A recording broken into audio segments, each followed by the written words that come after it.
सुनिए, आपके खिलाफ आपका बेटा लड़ रहा है, इसके लिए चिंतित है क्या? उसके लिए ये इंसाफ की लड़ाई है ना।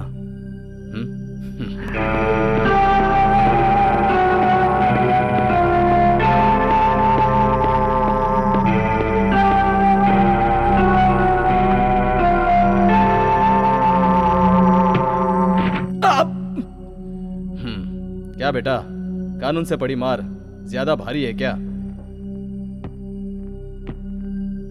ये 1915 का मॉडल है, चट्टान की तरह। अगर टकराओगे तो खुद चकनाचूर हो जाओगे। बेटा,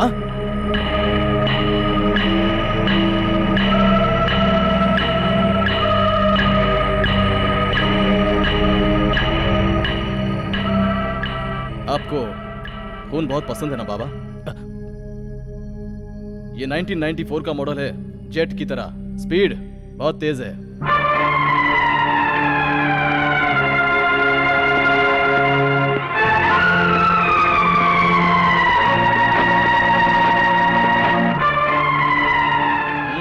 आपका बेटा है ना?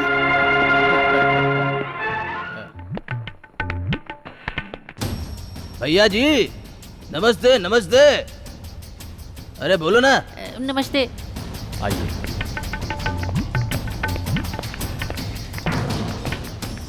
नमस्ते, बैठिए। बैठो बैठो।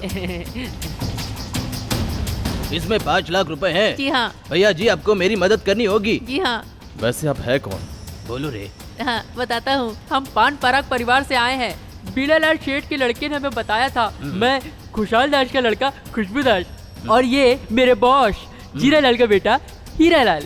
और मेरे शेठ के पास बहुत सारी बंजर जमीन है, फिर भी इंदौर में इनकी फैक्ट्री की छोटी सी प्रॉब्लम है। अरे आप बोलो ना, चोली के पीछे क्या है ना?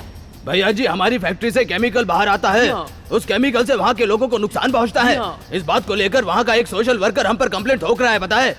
और सिर्फ कंप्लेंट ही नहीं भैया जी, वो वर्कर के साथ मिलकर दंगा करवाता है, स्ट्राइक भी करवाता है, बहुत सारी मांगे कर रहा है, पता है? अरे बोल रहा है। शैतान का बेटा बहुत लफड़ा करता है, बहुत जिद्दी है, पैसा दिया तो भी मना कर रहा है। उसे पैसा नहीं, अब मैं उसे मौत देना चाहता हूँ। अब आपको उसके बारे में सोचना है, उसका काम तमाम करना है। बोलो। बोलना रे। बोल रहे हैं। मैं ऐसे काम नहीं करता। ऐसा मत कहिए भैया जी। वो धोती ला रे। ये लो। अरे मेरा मतलब धोती ने पेटी दे, टेंशन मत बढ़ा, जल्दी देना। इस पेटी में भी 5 लाख रुपए है, कुल मिलाकर 10 लाख रुपए दे रहा हूँ। प्लीज आप उसे मार दीजिए, प्लीज मार दीजिए। आप कुछ गलत सुनकर यहाँ आए हैं। आप जिसके बारे में कह रहे हैं ना, वही सोशल वर्कर। अगर वो अपनी समझ से यहाँ आकर बताता तो आपको तकलीफ होती। जाइए। नहीं होगा? नहीं। पक्का नहीं होगा? नहीं होगा बोला ना। बेटी उठा रे।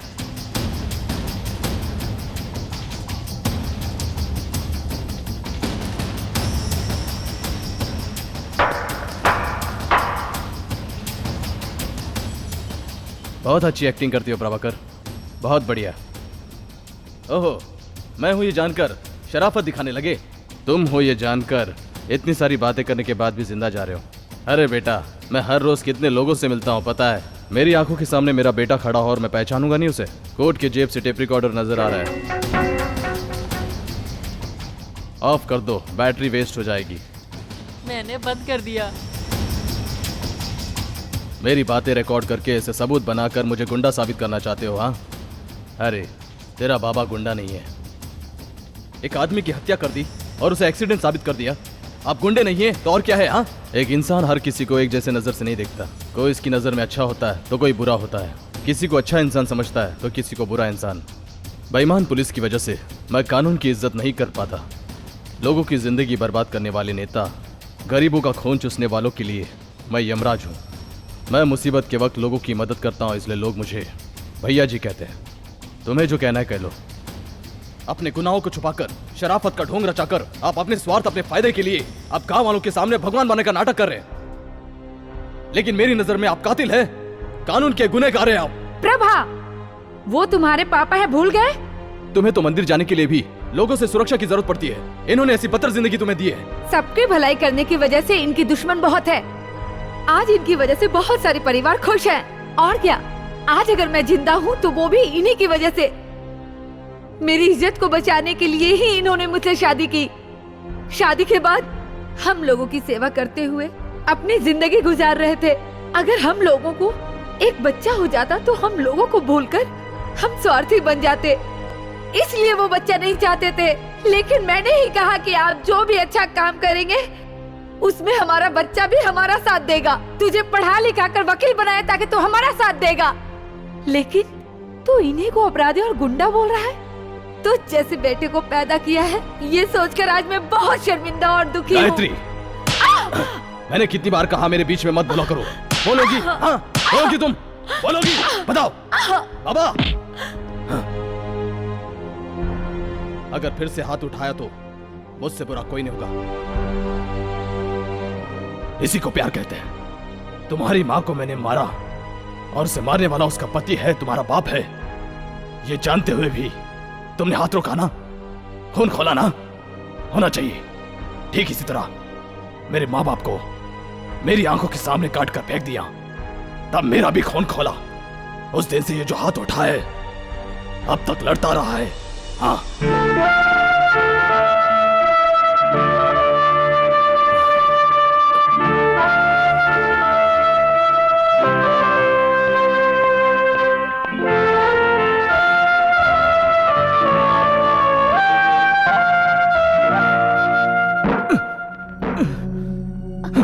अरे ये क्या हो गया? क्या कर रहे हो?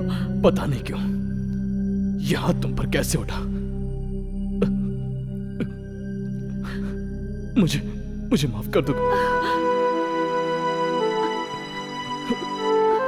आपने मुझे जानबूझकर नहीं मारा था।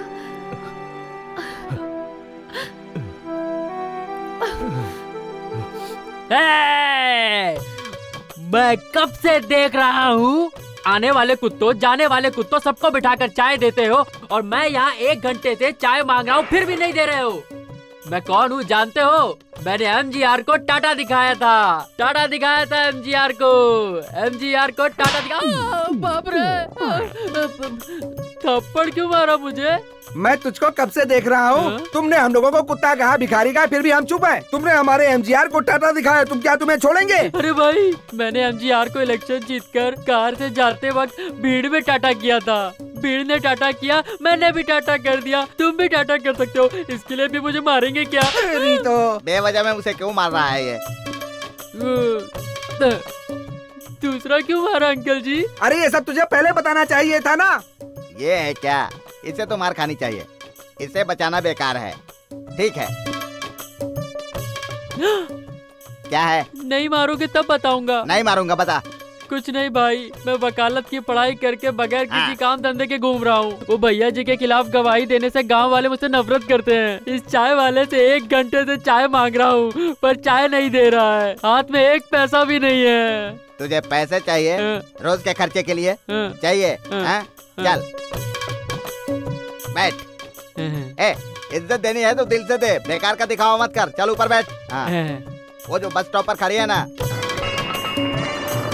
वो सब कैसी औरतें हैं? धंधे वाली क्या? ITC 420 धंधा करने के लिए वो बस में जाएंगी क्या? उन्हें पुलिस पकड़ नहीं लेगी? हाँ, रेड मारेगी। मैं तुझे वही बोल रहा हूँ। तू एक वकील है। Nand Gopal BA LLB। अब उन्हें पुलिस के पकड़ने से पहले तू उनकी जमानत करा लेता है तो क्या होगा? Anticipatory bail. हाँ, फिर तुझे पैसे मिलेंगे, बिजनेस का बिजनेस हो जाएगा, पैसे के पैसे मिलेंगे। मैं हूँ नंद गोपाल BA LLB वकील। क्यों ग्राहक इंतजार कर रही हो? बस का वेट कर रहे हैं। बस में जाके ग्राहक से मिलोगे।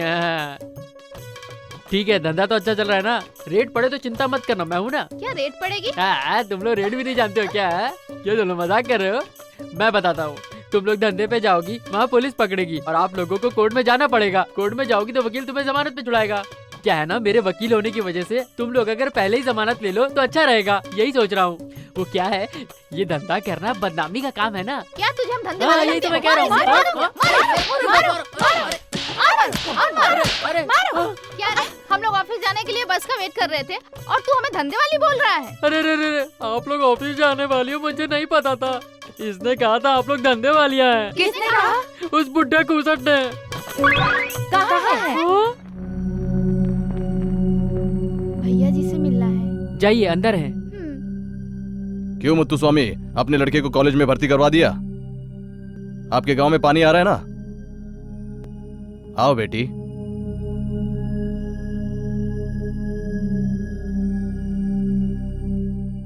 क्या बात है बेटी?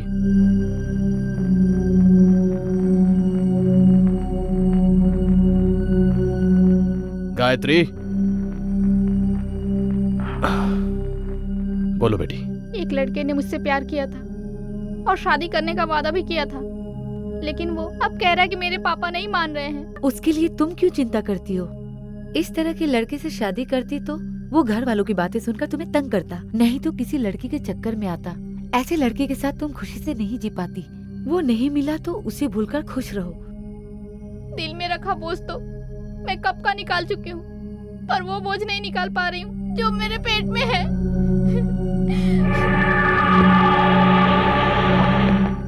पुलिस में कंप्लेंट करना चाहिए था ना? किया था, पर वो लोग बहुत बड़े लोग हैं, इसलिए उनके खिलाफ कंप्लेंट नहीं लिखी और कहा अगर मैं चाहूँ तो ऑपरेशन करवा सकती हूँ, वो सारा इंतजाम कर देंगे, इससे ज्यादा कुछ नहीं कर पाएंगे। उस पर केस करो और कोर्ट पे घसीटो। वो तो ठीक है माँ जी, लेकिन कोर्ट में ये साबित करना बहुत मुश्किल होगा। उसके लिए लड़ने वाला वकील मुझसे फालतू के सवाल करके मुझे बेइज्जत करेगा और वो बेइज्जती मुझे बर्दाश्त नहीं होगी, बिल्कुल नहीं होगी।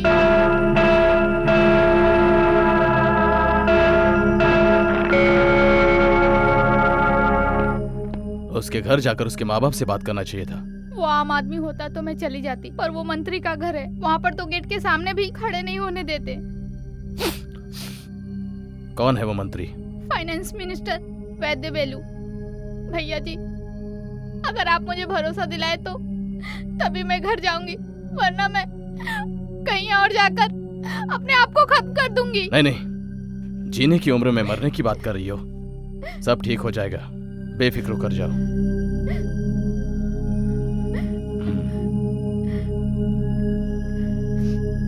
गायत्री,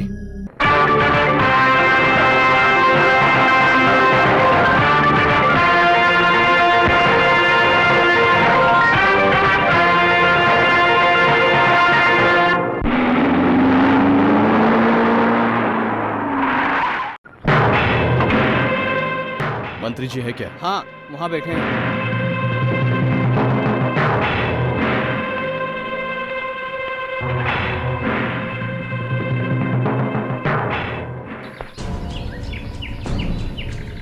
आपके बेटे ने हमारे गांव की लड़की से प्यार किया और शादी का वादा करके उसे धोखा दिया।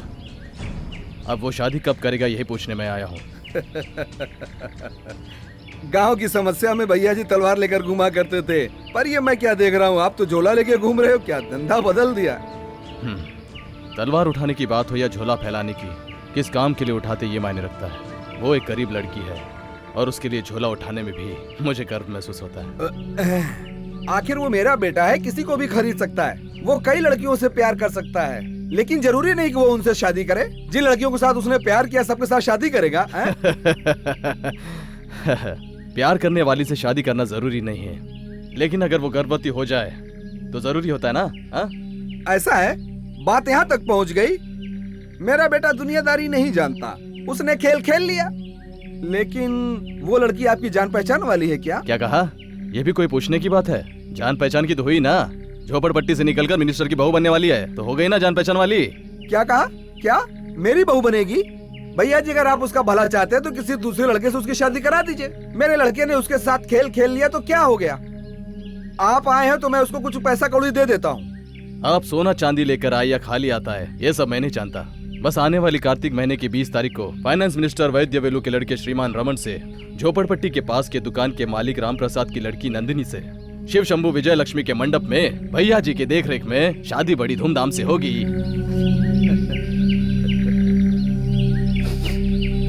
फिर अगर ऊपर वाला भी आ जाए तो इस शादी को नहीं रोक सकता। यही बताने के लिए यहाँ आया था।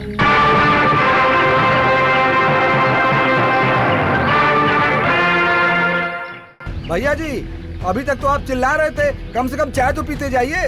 रहने दो, आप चाय नाश्ता शादी में ही करूंगा। भाई, ये धमकी देकर जा रहा है, ये कर पाएगा क्या? ये शादी करवा लेगा क्या? और हम सब देखते रह जाएंगे? ये बहुत खतरनाक आदमी है। अगर इसने फैसला कर लिया तो कहीं से भी ढूंढ कर निकाल लेगा। मेरे बेटे को अन्ना नगर के घर में ही बंद करके रखो। वो वहां रह रहा है, ये बात किसी को ना पता चले।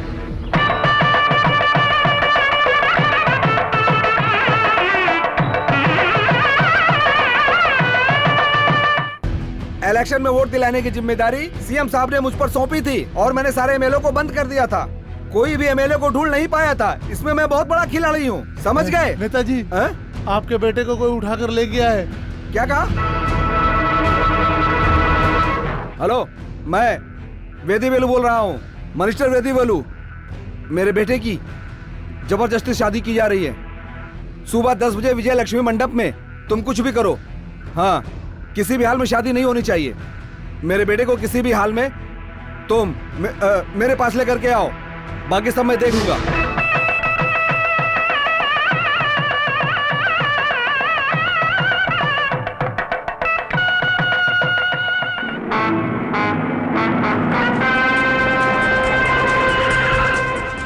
चलो रे, नीचे उतरो। सभी लोग यहीं रुको। ऊपर देख रहे हो ना, धागा बंधा है। ये भैया जी का बांधा हुआ धागा है। तुम लोगों को मैं देख लूंगी। तुम लोगों में से किसी की हिम्मत है तो तोड़ के अंदर आओ। देखना मेहमानों को तकलीफ नहीं। नमस्ते भैया जी। यहाँ कैसे? वो बगल में मैं काम से आया था, सुना कि आप यहाँ पर हो तो सोचा कि आपसे मिलता चलूं, इसीलिए मैं यहाँ आ गया। इन्हें अक्षत दे दो, आराम से खाना वगैरह खाकर जाइए। नमस्ते मैडम।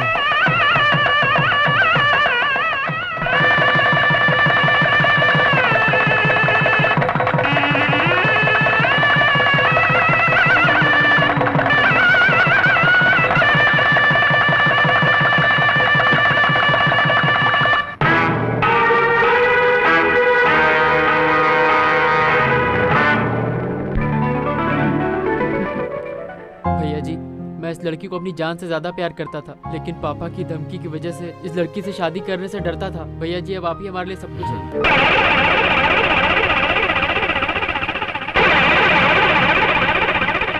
तुम्हारे पिता भी आ गए, उनसे भी आशीर्वाद ले लो, जाओ।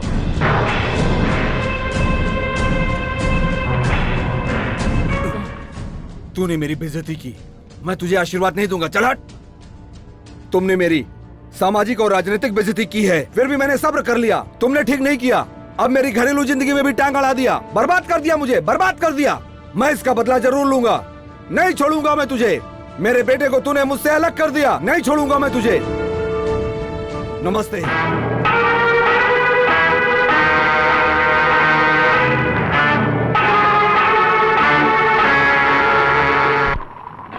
क्यों भाई, इस सालों से तुम्हारे पास चाय पी रहा हूँ, कभी तो अच्छी चाय पिलाओ। संभाल कर, आराम से चलो, संभाल कर। यहाँ पर आराम से बैठ जाओ।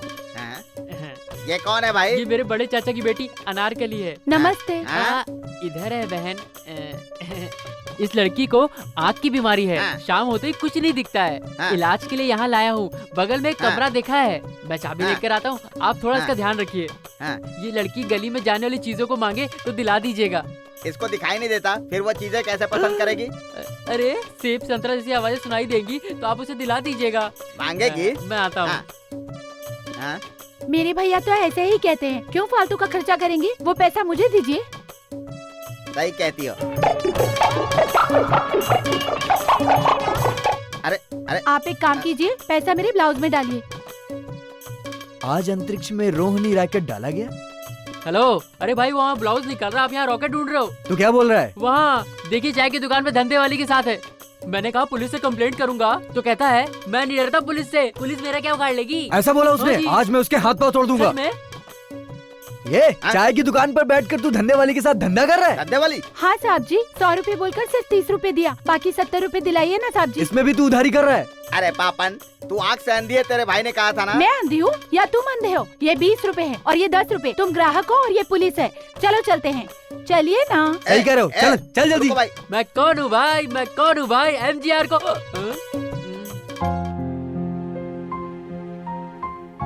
ये क्या है? इडली ऐसा कैसे बना है? इसमें कपड़ा कहाँ से आया? बाबा वो आपका तौलिया है। अच्छा, मैं थोड़ा झुक गया था इसीलिए। सुनिए, वो नंदिनी है ना जिसकी शादी करवाई थी, वो अभी प्रेग्नेंट है और उसके लिए तो हम ही सब कुछ है। मैं जरा जाकर आती हूँ। मैं उसके लिए मिठाई वगैरह लेकर आई हूँ। अरे सुंदर, ये सब ले जाकर गाड़ी में रखो। मैं थोड़ी देर उससे बातें करती हूँ तो वो खुश हो जाती है। ये सब औरतों की बातें हैं, तुम जाकर मिलकर आओ। ठीक है। कल एक आदमी से मिलने चलना है। ठीक है। तुम भी मेरे साथ चलना। ठीक है, चलेंगे। हाँ। सुनिए, आपने मुझे बुलाया क्या? नहीं तो तुम जाओ। नमस्ते मैडम। नमस्ते। नमस्ते। नमस्ते। नमस्ते। क्यों कृष्णा माँ, लड़की की गोद भराई हाँ, हो मनाया गया। ना? बहुत अच्छी बात है। नमस्ते।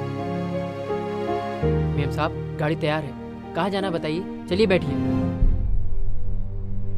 तुम्हें तो मंदिर जाने के लिए भी लोगों से सुरक्षा की जरूरत पड़ती है। इन्होंने ऐसी पत्थर जिंदगी तुम्हें दी है। मैं थोड़ा बाहर जाकर आती हूँ, चाबी मुझे दो। मेम साहब आप अकेले जा रही हैं? तुम डरो मत, मुझे गाड़ी चलानी आती है।